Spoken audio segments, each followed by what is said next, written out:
Hi friends, welcome back to my channel. இன்றைக்கி நம்ம என்ன ரெசிபி பார்க்க போகிறோன்னா ஒரு சூப்பரான மாங்காய் சாதம் எப்படி செய்யலான்னு தான் பார்க்க போகிறோம். எப்பவும் ஒரே மாதிரி சாப்பாடு சாப்பிட்டு போர் அடிச்சுன்னா கண்டிப்பாக இந்த வெரைட்டி ரைஸை ட்ரை பண்ணி பாருங்கள். ரொம்ப டேஸ்ட்டாக இருக்கும், ரொம்ப சிம்பிள் அண்ட் ஈஸி, குவிக்காக செஞ்சிடலாம். லஞ்ச் பாக்ஸ் ரெசிபிக்கு ரொம்ப வந்தது. இப்போ இந்த மாங்காய் சீசன் டைம் கண்டிப்பாக இந்த ரெசிபியை நீங்கள் ட்ரை பண்ணி பாருங்கள். அதுக்கு முன்னாடி என் சேனலை யாரும் சப்ஸ்கிரைப் பண்ணலன்னா கைண்ட்லி சப்ஸ்கிரைப் பண்ணிக்கோங்க. அப்படியே பக்கத்தில் இருக்க பெல் ஐக்கானே டர்ன் ஆன் பண்ணிக்கோங்க. அப்போ தான் நான் போடுற வீடியோஸ் எல்லாம் உங்களுக்கு உடனுக்குடன் வரும். இப்போ வாங்க இந்த சிம்பிள் அண்ட் ஈஸியான மாங்காய் சாதம் எப்படி செய்யலான்னு பார்க்கலாம். அதுக்கு நான் இன்றைக்கி ஹாஃப் மாங்காய் கிரேட் பண்ணி எடுத்திருக்கேன். நான் கிளிமுக் மாங்காய் தான் எடுத்தேன். அது கூடவே 1 டீஸ்பூன் அளவுக்கு ஜீரகம் எடுத்துக்கோங்க, 1 டீஸ்பூன் கடலைப்பருப்பு எடுத்துக்கோங்க, உளுத்தம்பருப்பு எடுத்துக்கோங்க, 1 டீஸ்பூன் அளவுக்கு கடலைப்பருப்பு எடுத்துக்கோங்க, 2 டேபிள் ஸ்பூன் கடலை எடுத்துக்கோங்க. இப்போ நல்லா ரெடியாக குக் பண்ணி வச்ச ரைஸையும் எடுத்து வச்சுக்கோங்க. இப்போ ஒரு கடாயில் ஆயில் ஆட் பண்ணிக்கோங்க. 2 டேபிள் ஸ்பூன் ஆயில் ஆட் பண்ணிக்கோங்க. ஃபஸ்ட் அதில் கடலைப்பருப்பு சேர்த்துக்கோங்க, கூடவே உளுத்தம்பருப்பையும் சேர்த்துக்கோங்க. இது ரெண்டும் கொஞ்சம் பொரியட்டும்.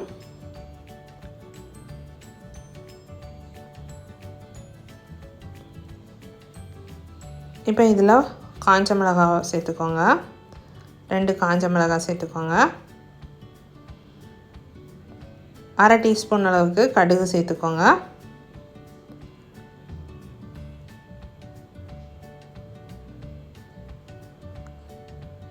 இப்போ கடலையும் சேர்த்துக்கோங்க. சேர்த்து எல்லாத்தையும் நல்லா வறுத்துக்கோங்க. இதில் 1 பச்சை மிளகாய், கொஞ்சமாக கருவேப்பிலை, ஜீரகம் எல்லாம் சேர்த்து நல்லா வதக்கிக்கோங்க.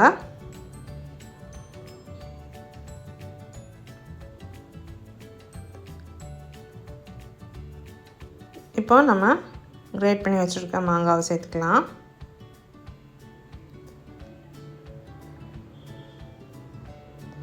சேர்த்து நல்லா மிக்ஸ் பண்ணிக்கோங்க.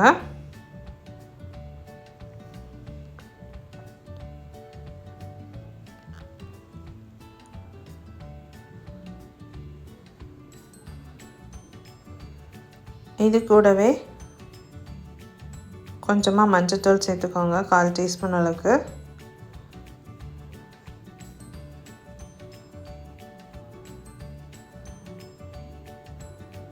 உப்பு சேர்த்துக்கோங்க.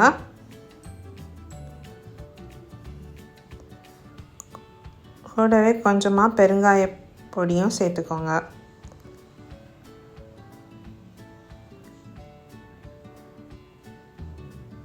ஒரு 1/4 டீஸ்பூன் அளவுக்கு பெருங்காய பொடியும் சேர்த்து எல்லாத்தையும் நல்லா மிக்ஸ் பண்ணி விட்டுருங்க.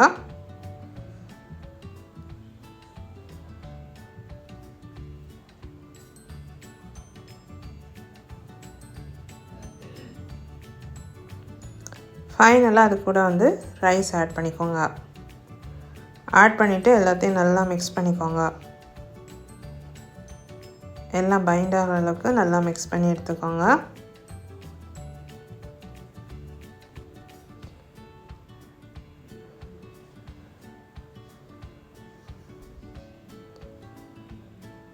சூப்பரான மாங்காய் சாதம் ரெடி. கண்டிப்பாக நீங்களும் ட்ரை பண்ணி பாருங்கள். ரொம்ப சிம்பிள் அண்ட் ஈஸியான ரெசிபி. ஸோ கண்டிப்பாக ட்ரை பண்ணி பாருங்கள்.